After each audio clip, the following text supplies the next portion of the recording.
I found a USB hidden behind the drywall in our bedroom, wedged so deep it took a crowbar to get it out.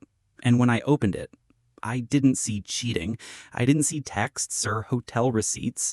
I saw something so vile, so beyond anything I'd imagined, that I forgot why I started snooping in the first place. My knees buckled. My wife wasn't just unfaithful, she was dangerous.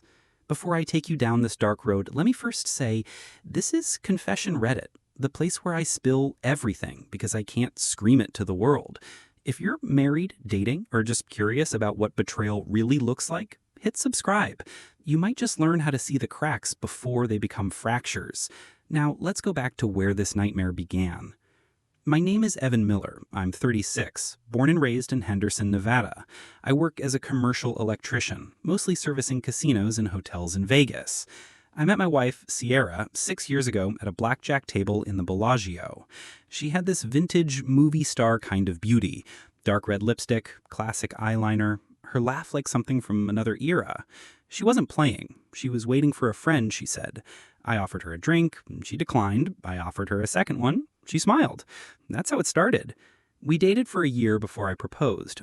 I thought she was different from all the Vegas pearls I'd known, more poised, less hungry for attention. Sierra was a high school history teacher. She liked old books and vintage postcards. On weekends, she dragged me to antique stores or these weird roadside museums. I didn't care for any of that crap, but I liked how excited she got about it. You fall in love with someone's energy before their hobbies. Our marriage wasn't perfect, but it felt stable, at least until last Thanksgiving. That was when the change began. Not sharp, not immediate, just a quiet drifting, like waking up in a house that slowly stopped being your home. Sierra got more distant. She stopped asking how my day went. She used to sit on the kitchen counter while I cooked and tell me about her students, little dramas about who was passing notes or failing history. That stopped. She started sleeping with her back to me. Her phone never left her hand, not even in the bathroom. I told myself it was stress. Teaching can be brutal. Kids don't respect you anymore, she said. But one night in February, I saw something I couldn't ignore. I got home early from a job on the Strip. Electrical panel burned out at a restaurant, and they had to shut the whole floor down. I opened the door to find Sierra on the couch, laughing on the phone. It wasn't the laugh that caught me. It was how fast she shut up when she saw me, like a light switch. She hung up without even saying goodbye. Her face went white. I didn't ask then. I just nodded, kissed her cheek, and went to the garage. But inside, I was boiling. I'm not a jealous guy. I've seen friends ruin their marriages by being paranoid. But I also know what guilt looks like. I've seen it on job sites when guys lie about stolen tools or botched wiring. You can't fake that flinch in your eyes. The next morning, I called in sick and started looking through her phone while she was in the shower. Nothing. No texts, no calls, no social media apps. Just work emails and a few Pinterest boards of Victorian houses and weird recipes. Clean as a whistle. Too clean. That was the moment I knew I needed help. Not friends, not family.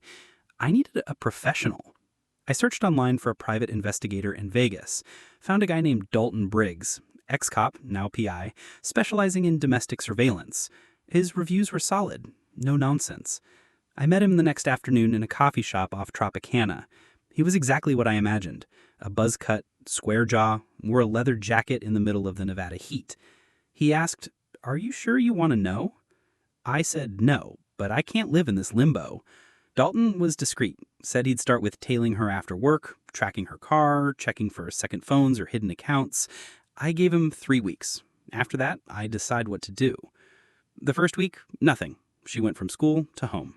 Groceries, dry cleaner, no strange detours. The second week, same. Dalton told me it was either really well hidden or I was imagining things. But I knew Sierra. She was too clever to make the obvious mistakes. Then came week 3. Dalton called me late at night. "You're going to want to see this in person. Meet me tomorrow. Don't bring her." We met in a parking lot behind a shuttered movie theater. Dalton pulled out his laptop and showed me footage. Sierra, dressed in a beige trench coat, walking into a rundown building near Fremont Street. Not a hotel, not an office, just a warehouse. She went inside with a man, tall, gray hoodie, couldn't see his face. They stayed inside for nearly 2 hours. No cameras inside, no way to know what they did. But what chilled me wasn't that she met another man. It was what Dalton said next. That building's not on any lease record. It's not zoned for business. I did a deeper search. He pulled out a still photo from his phone. Inside the warehouse was a room, and inside that room were boxes, dozens of them, labeled by year, dates, names. What is this? That's what I want to find out, he said. I told him to go deeper, bug the place if needed. I wanted to know what she was doing there, who she was with, what the hell she was hiding.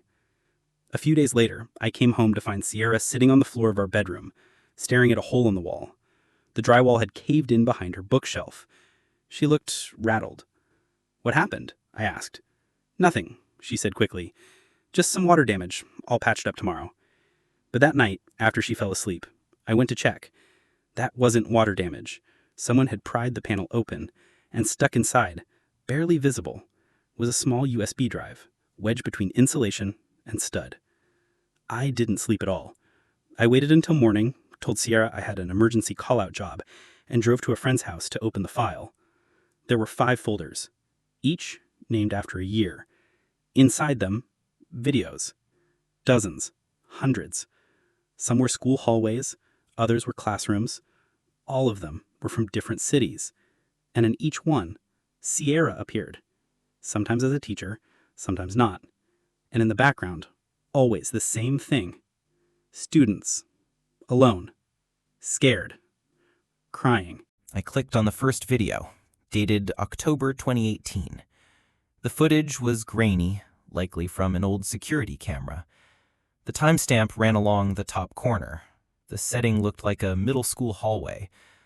I watched as a girl, maybe 13 or 14, walked toward her locker. Moments later, a shadow appeared at the edge of the frame. A man stepped in, face obscured. The girl froze. The audio was off, but her body language said everything. She was afraid. The video cut there. I opened another file. March 2019. A dimly lit classroom. The camera was placed high, likely hidden in a ceiling vent. Sierra entered the room, wearing a different hairstyle, different clothes, but it was her. She leaned against a desk as a boy, no older than 12, sat silently. She spoke to him. He didn't look at her. The clip ended after 27 seconds. No context, no clear crime, but something was deeply, violently wrong. I opened file after file, folder after folder. Different schools, different kids. Sometimes Sierra was just standing nearby. Other times she was talking to someone off screen.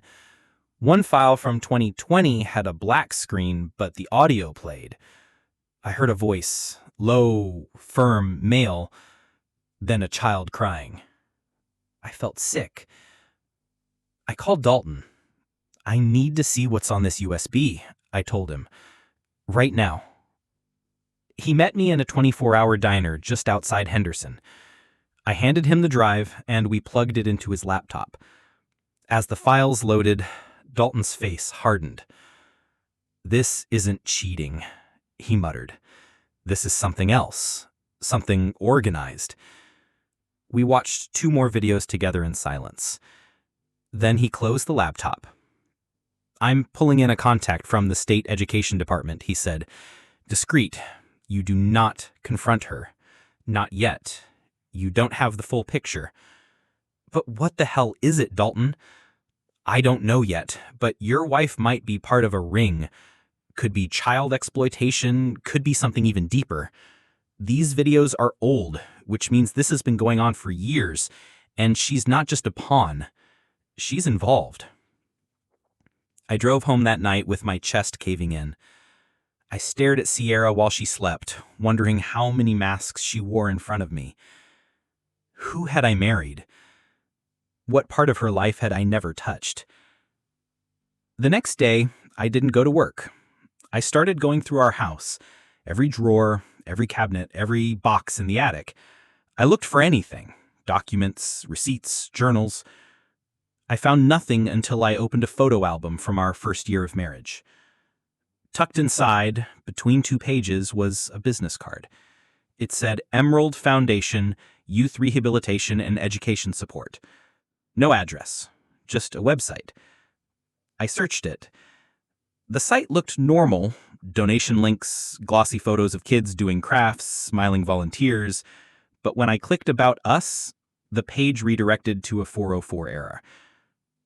I tried clicking the volunteer link. Dead. Every button on the page was a shell. Dalton called me later that afternoon. "I found something," he said. We met again. He pulled out a printed list of charter schools in Nevada. "These are the schools your wife taught at, or volunteered at, over the last 8 years. Most for less than a year. She's moved around constantly." I looked at the list. None of it matched what she told me. I thought she'd only taught at Horizon Ridge High School for the past 4 years.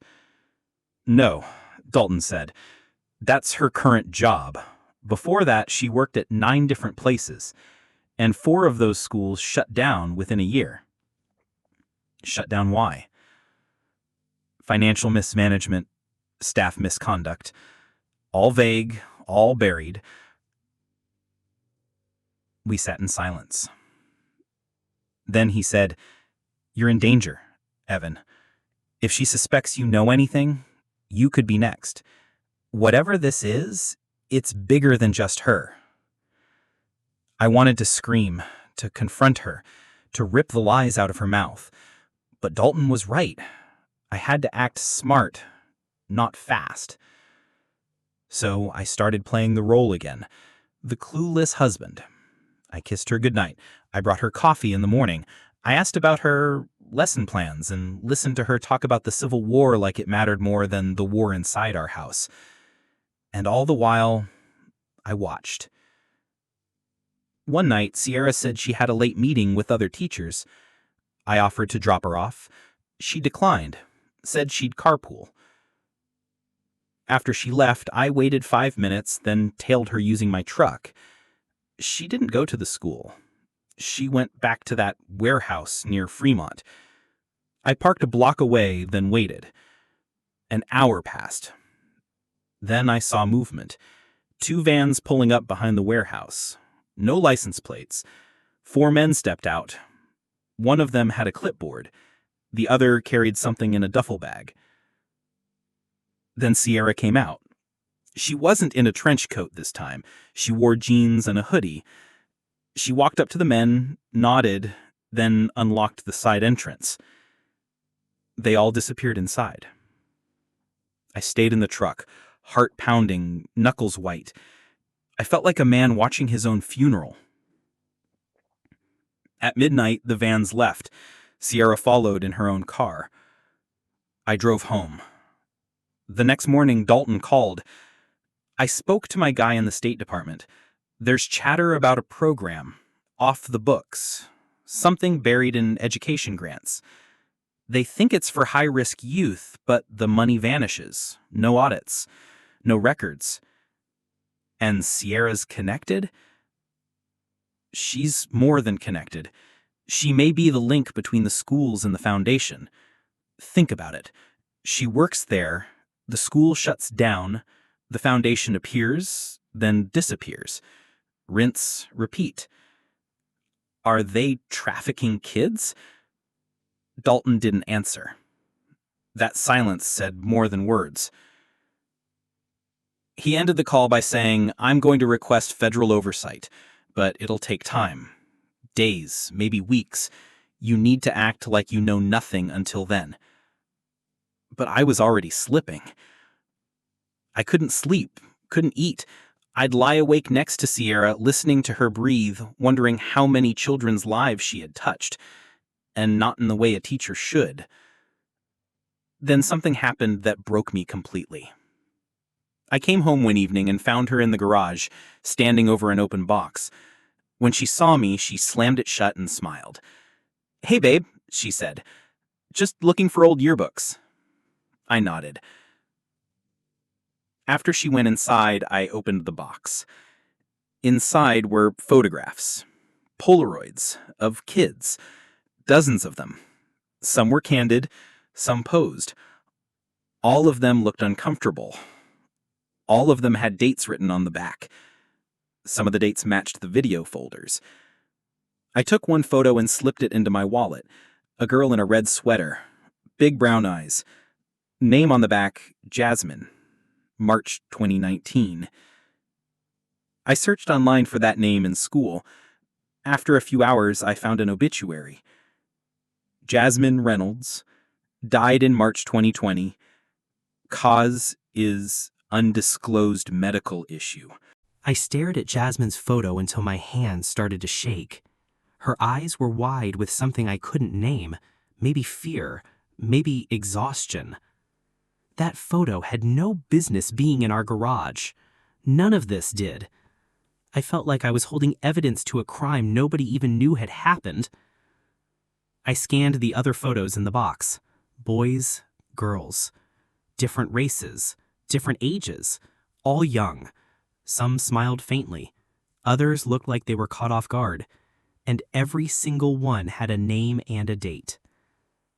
I put the lid back on and pushed the box to the back corner of the shelf. I couldn't let her know I'd seen it. Not yet. But I also couldn't pretend anymore. Every word out of her mouth became a code I tried to decipher. Every glance was a potential lie. That night at dinner, Sierra asked if I wanted to drive up to Mount Charleston for the weekend. Just us, she said. No phones, no distractions. The idea of being isolated with her in a cabin made my stomach twist. But I nodded. Sure, sounds nice. I needed time. Dalton needed time. If I played it too safe, she'd grow suspicious. If I pushed too hard, I might not come back from the mountain. The next day, I told Dalton everything about the box of photos. He was quiet for a long time before finally saying, "You need to get those images to someone, anyone, the police, a journalist, a lawyer." "I can't. Not yet. She'll know I saw them." "Then you're living in a countdown, Evan, and when it hits 0, I don't know what she's capable of." I hid a few of the photos under the spare tire in my truck, just in case. Friday morning, we packed for the cabin. She was chipper, humming while she loaded groceries into the cooler, tossing her favorite hoodie into a bag. I watched her like someone watching a stranger wear their wife's skin. We drove for 2 hours. The higher we climbed, the more isolated the road became. Trees swallowed the highway. Cell service dropped to nothing. The cabin was beautiful, I'll admit that. Nestled in pines with a wraparound porch and a view of snow-dusted hills, it looked like something out of a honeymoon brochure, except I wasn't here to fall in love. I was here to survive. She cooked chili that night. We drank red wine. She lit candles and put on Billie Holiday. Everything was perfect. Too perfect. When I excused myself to the bathroom, I checked the medicine cabinet. Nothing suspicious. No pills, no syringes. But in the trash, I found a small empty vial. It had no label, just a rubber cap. I took a photo of it and flushed it before she could see. Later, as we sat by the fire, she looked at me and said, "You've been different lately." My heart skipped. How so? Quieter? Distracted? Like your mind somewhere else? I forced a smile. Just work stuff. She leaned over and kissed me. "You know you can tell me anything, right?" I nodded. Of course. But I couldn't. Not until I knew everything. Not until I could say the words without vomiting. That night I pretended to sleep. Around 2 a.m. I heard her get out of bed. I cracked one eye open, just enough to see her slip on a jacket and quietly walk outside. I waited a minute, then followed her barefoot, sticking close to the shadows. She wasn't alone. At the edge of the tree line, 2 people stood beside her. One was a woman, tall and thin, with jet black hair. The other was a man in a gray windbreaker. They spoke in low voices. I couldn't hear much, but I caught a few words. Package secured? Drop site confirmed. No complications so far. Then Sierra said, I'll be back in 3 days. Tell Marcus to erase the tapes." The woman nodded.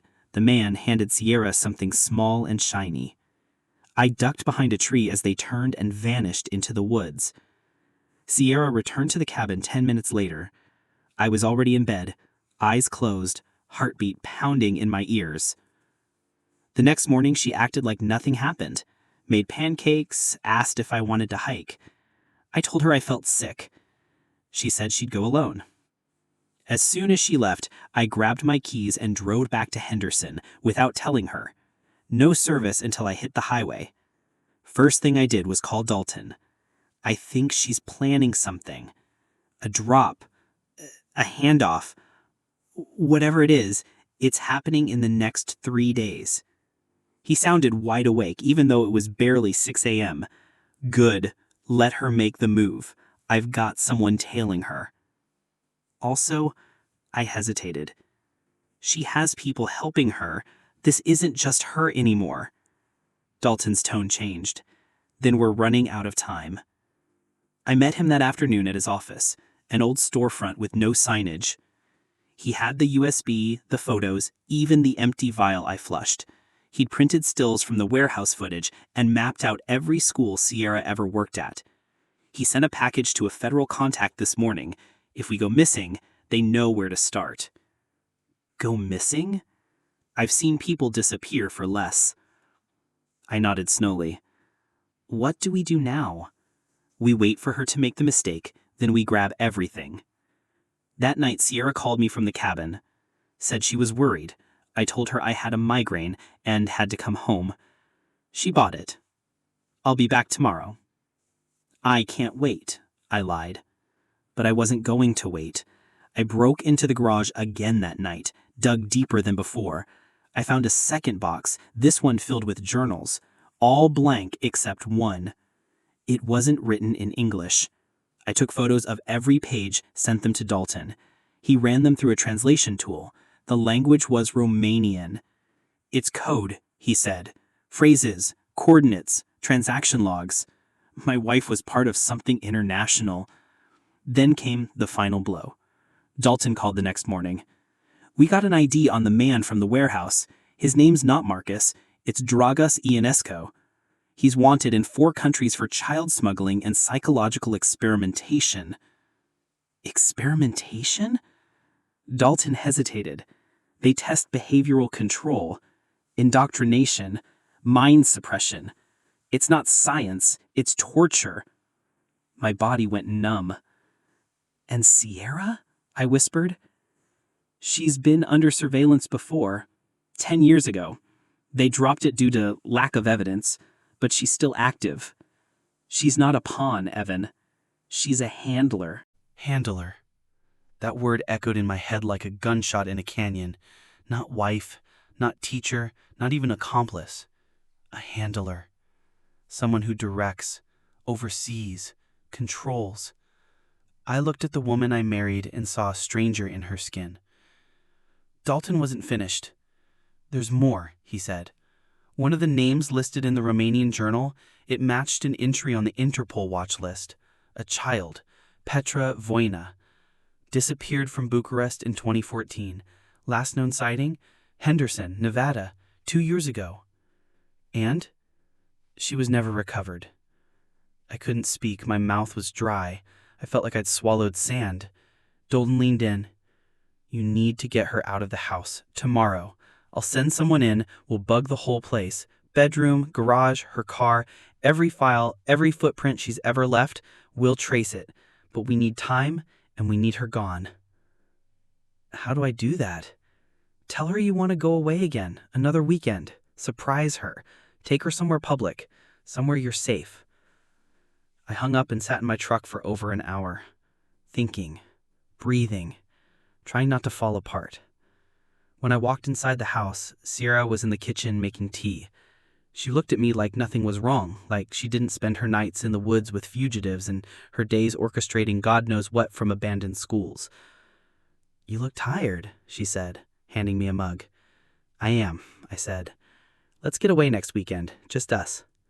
She smiled. Really? Yeah, Tahoe, like old times. She nodded slowly. I'd like that. And just like that, the trap was set. The next 3 days passed in unbearable silence. I acted like the man she thought she married. I smiled. I watched old movies with her. I rubbed her back and asked about her classes. Meanwhile, Dalton's guy installed everything. Microphones, hidden cameras, a tracker in her car, even one sewn into the heel of her running shoes. By the time Friday came, the house was wired tighter than a casino vault. We left for Tahoe early morning. I chose a hotel with 24-hour surveillance, valet-only parking, and a panic button next to the bed. I told myself if she made a move, just one, I'd press it. But she didn't. She laughed, she kissed me, she even cried during a rom-com we watched after dinner. And I wanted to believe, for just a second, that she was still the woman I loved. That night as she lay asleep beside me, I stared at the ceiling and whispered, "Who the hell are you?" The next morning, Dalton called. "We have something." I stepped outside to take the call on the balcony, away from her ears. We recovered 2 flash drives from the garage, both encrypted. Took a lot to crack. Inside, financial records, transfers in the millions, shell accounts, offshore vaults. And Evan, there's a payment made in your name. What? A wire transfer from a company based in Cyprus, $25,000, sent to your old bank account. You never noticed? No. I closed that account 2 years ago. She used your identity, framed you maybe as a fallback. If this thing blew up, you'd be the patsy. I sank into the balcony chair, my heart thudding like a war drum. "There's more," Dalton said. "We found a manifesto." "A what?" "A document, 30 pages, talks about reshaping the education system, reprogramming children, removing individuality bias. There are diagrams, psychological models, drug schedules. It reads like a cult handbook mixed with military intel." "And Sierra?" "She wrote it. Her name is on the metadata. Authored by S. Miller." I almost dropped the phone. "We're going to the feds tomorrow," Dalton said. "I've got everything, but you need to keep her in Tahoe until Monday. Do not come home." I didn't answer. I just stared out at the snowy pines and tried to figure out how the woman lying in my bed could be the architect of something so horrifying. Back inside, Sierra had ordered room service. French toast, strawberries, 2 cappuccinos. "Happy Saturday," she said cheerfully, curling up beside me. I wanted to scream. I wanted to grab her by the shoulders and shake the truth out of her. But I didn't. I smiled, ate, laughed, because now I was the one wearing the mask. We spent the day walking along the lake. She took pictures of birds, held my hand, told me she wanted to start trying for a baby. A baby. I nearly choked on my own tongue.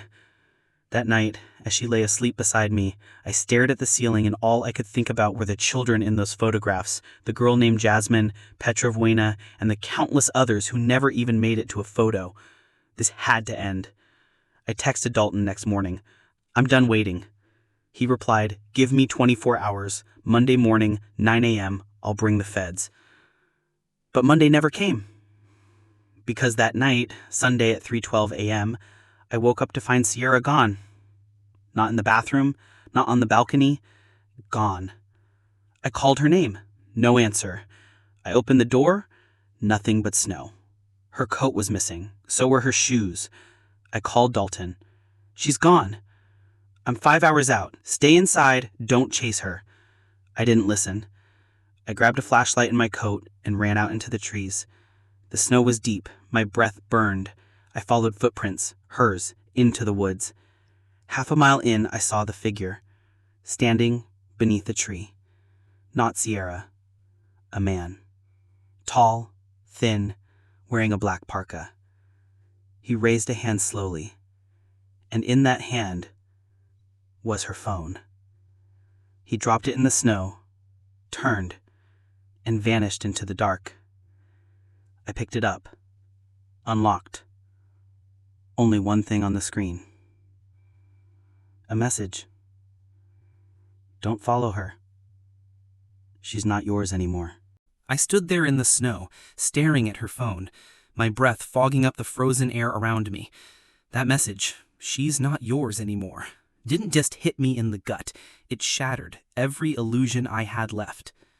I looked around, spinning in circles like a man lost in a blizzard, because I was.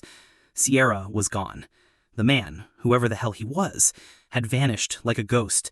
I had no clue which direction he went. The footprints were already filling with snow. I called Dalton. "She's been taken," I said, voice hoarse. "He left her phone." "Describe him." "Tall, black parka. Didn't see his face. He dropped the phone and disappeared." "I'm an hour out," he said. "You need to go back inside. If they're watching, they might have more planned." More planned. Those two words stuck with me like splinters. I forced myself back to the hotel, locked the door, drew the curtains, sat on the floor, and stared at her phone. There were only 2 apps installed, a GPS tracker and a custom app with no name, just a gray icon with a black triangle. I opened the triangle. It asked for a passcode. I tried birthdays, our anniversary, her middle name. Nothing worked. Then I tapped the GPS tracker. 1 blinking dot. About 50 miles away, near an abandoned ski lodge. Coordinates marked, but no label. I sent the location to Dalton. He responded immediately. "Stay put. That area has history. I'm calling it in." "History?" I asked. He replied with 1 line. "Missing persons. 1996, 2003, 2008, 2011. I didn't wait for further instructions. I grabbed my coat, took the rental car, and drove straight into the mountains. The road was barely passable, lined with trees that looked like skeletal fingers clawing at the sky. My headlights flickered in the cold. The snow got deeper. I passed no other cars, no houses, just darkness. And then, in a clearing, I saw it. The old ski lodge. Boarded windows, sagging roof, no lights. But Sierra's phone location pinged from inside. I stepped out of the car, flashlight in hand, heart threatening to explode. I pushed the main door open slowly. It creaked like something out of a horror movie. Inside was dust and rot and silence. I moved slowly, scanning the place room by room. Empty dining hall, broken chairs, rusted kitchen equipment, no sign of life. Then I found the basement door. I didn't want to open it, but I did. Concrete steps led into darkness. The smell hit me first. Chemical, metallic, and something worse, like old blood and decay. I descended, flashlight flickering. And then I saw it. A room, lit by a single hanging bulb. A metal table in the center, restraints on the sides, shelves lined with vials and tools, photographs pinned to the walls, children, notes scribbled in different languages, and in the corner, a monitor. It was on, playing a live feed of Sierra. She was seated in a chair, hands cuffed, face bruised. A man stood behind her, face covered in a ski mask. She was speaking, but there was no sound. I leaned closer. A second screen came on. It showed me, standing in that room. I froze. Whoever was watching, they were watching me now. A voice came through a hidden speaker. "You weren't supposed to follow." It wasn't the man in the mask. It was Sierra. She looked into the camera and said, "You should have let me go." The screen went black. I ran. No plan, just panic. Back up the stairs, through the lodge, into the snow. Dalton's USV skidded into the lot as I emerged. He jumped out. "Get in now." I barely made it inside before headlights appeared behind us. 2 trucks, fast, aggressive. "They followed me," I said. "No," Dalton replied, flooring the gas.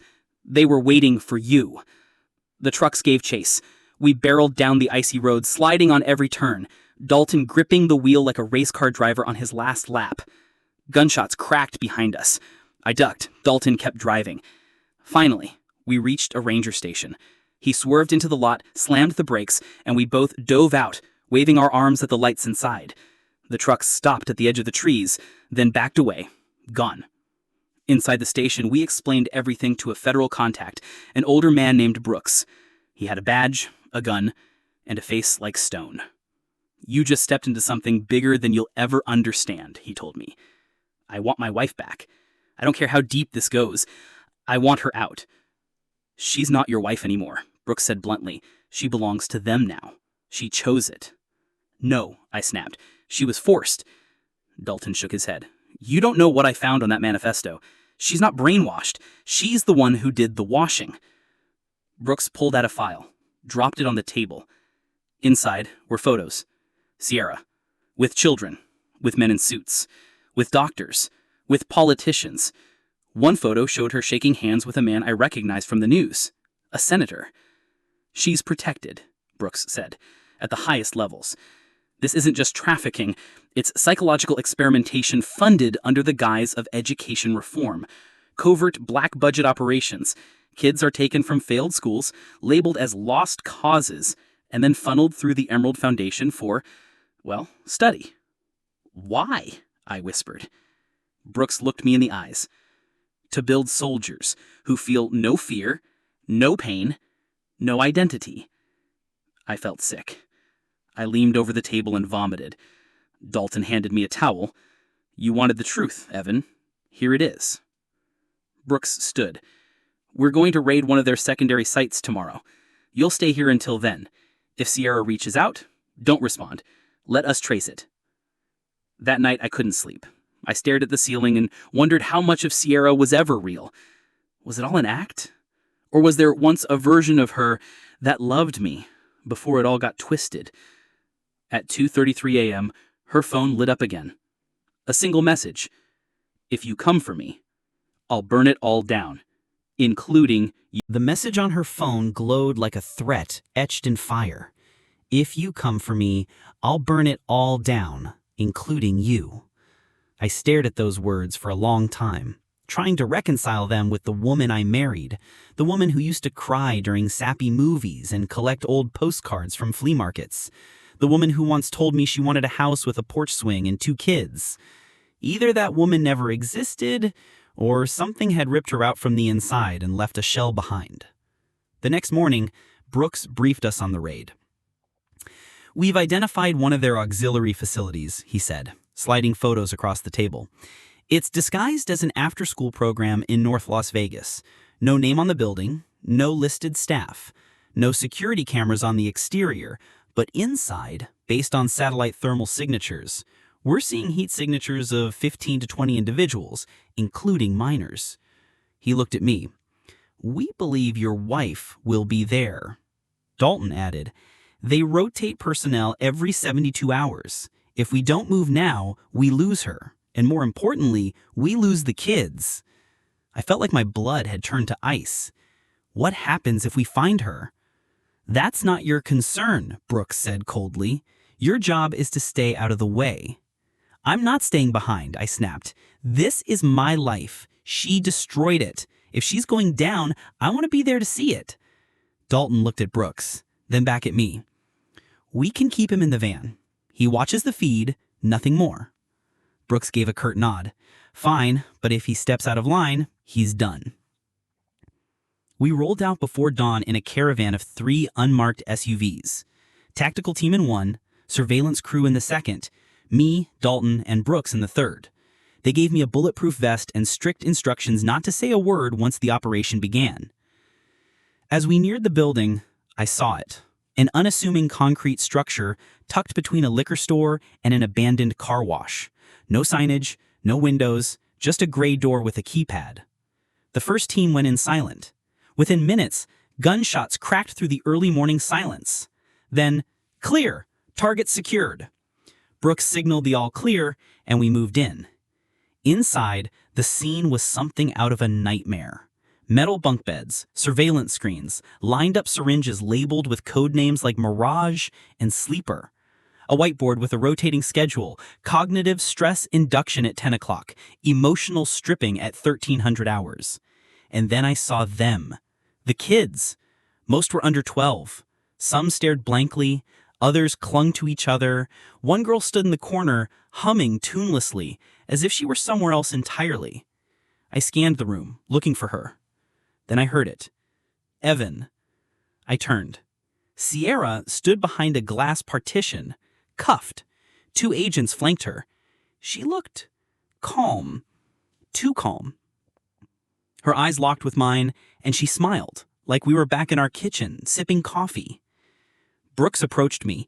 She was in the control room, logged into their database, issuing commands. She tried to delete everything before we breached, but we pulled the servers. I stepped forward. Let me talk to her. Absolutely not. But Sierra spoke first. You really didn't understand, did you? You thought I was cheating. You thought this was about love, about you. What is this about? Why the kids? Why the experiments? What the hell is the Emerald Foundation? She leaned forward. It's the future.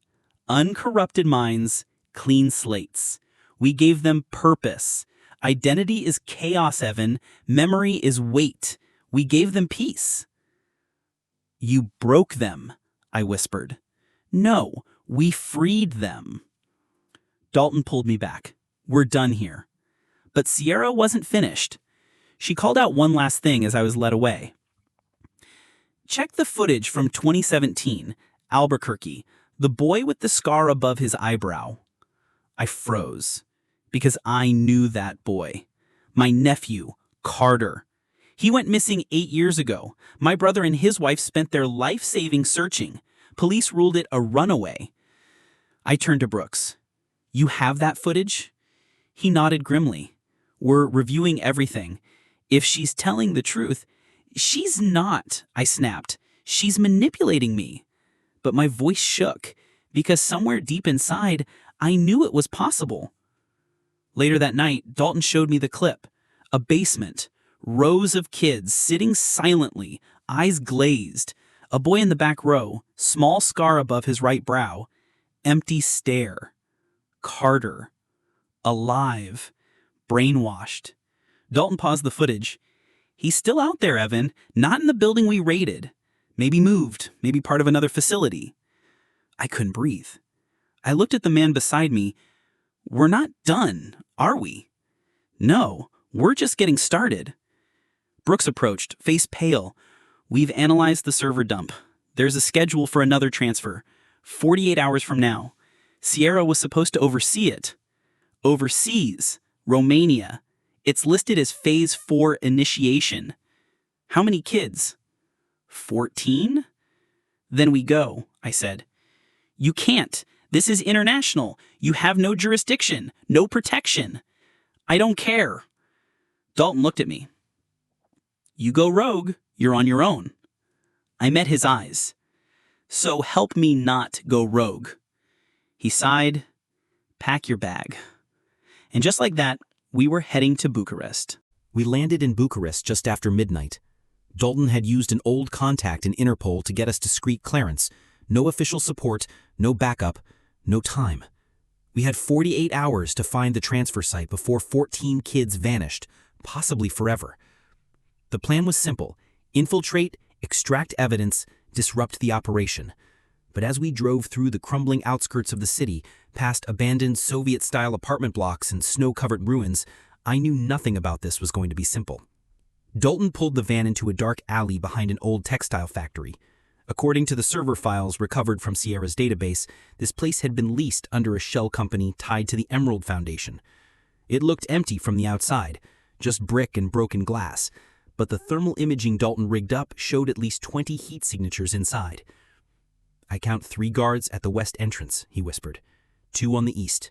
Internal movement suggests a lower level, likely basement. And the kids? I asked. Grouped in the center, contained, possibly sedated. I gripped the cold metal of my flashlight like it was a weapon. Let's end this. We entered through the drainage tunnel, a tight, disgusting crawl space filled with rats and mold. At the far end, Dalton's contact, a Romanian ex-cop named Radu, cracked open a vent grate and led us into a narrow hallway. The smell hit me first.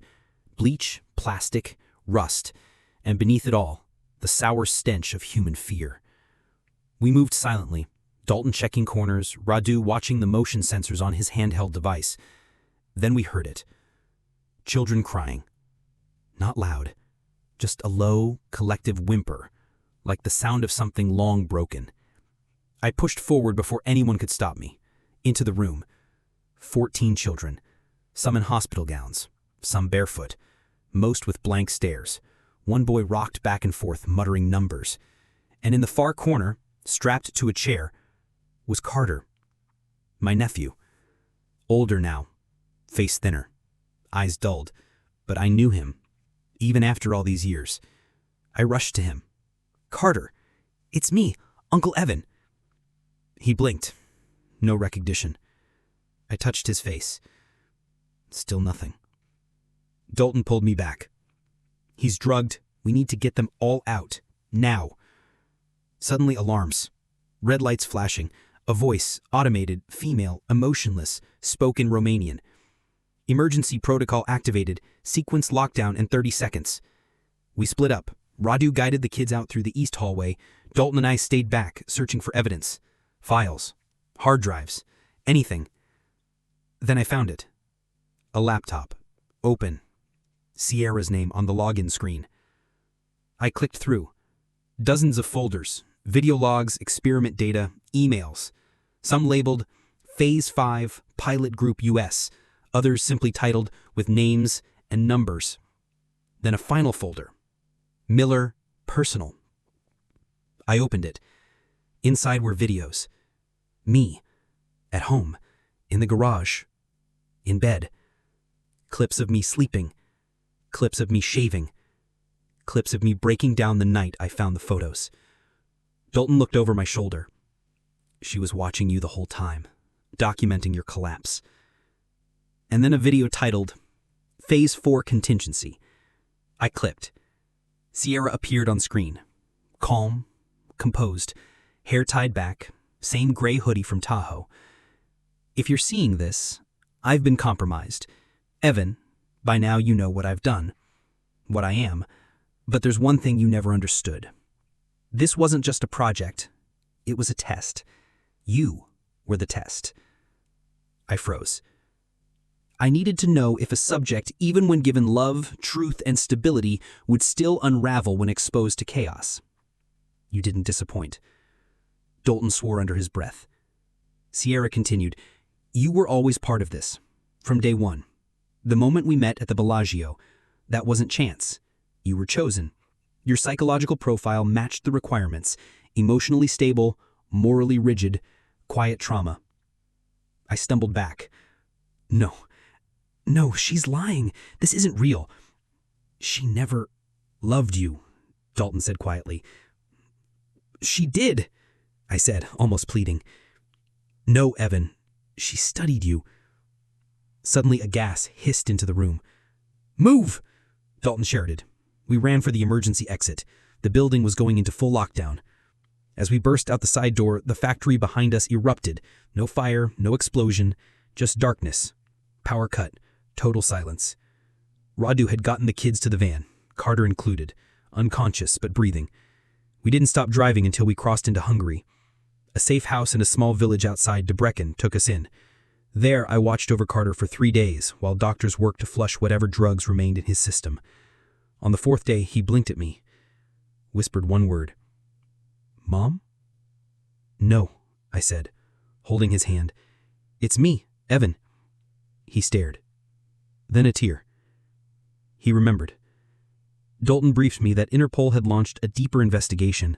Arrests were being made across Europe. Data from the hard drive helped expose a second facility in Norway.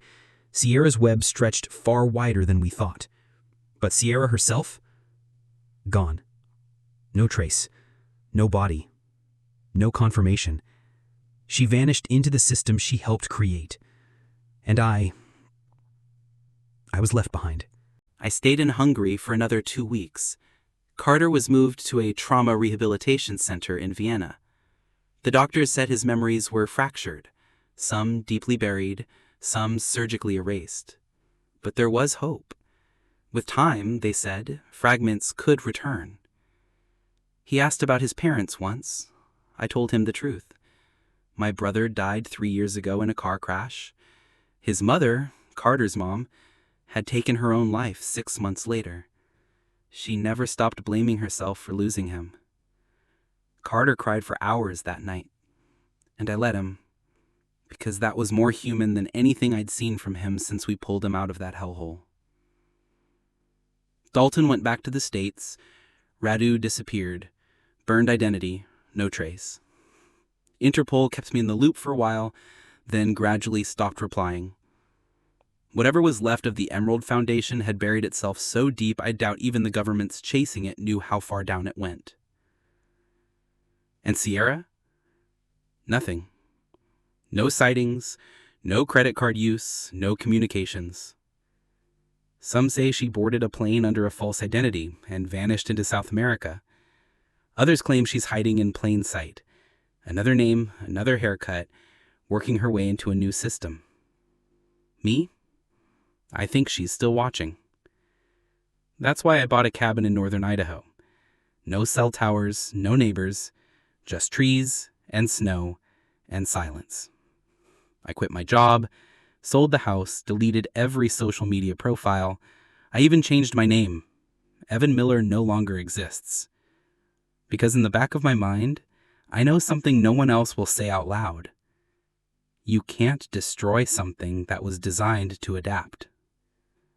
The Emerald Foundation wasn't just a group, it was an idea. It lives in funding reports, in dark research facilities, in the gaps between policy and enforcement. It thrives where no one's looking, where kids are lost, forgotten, vulnerable.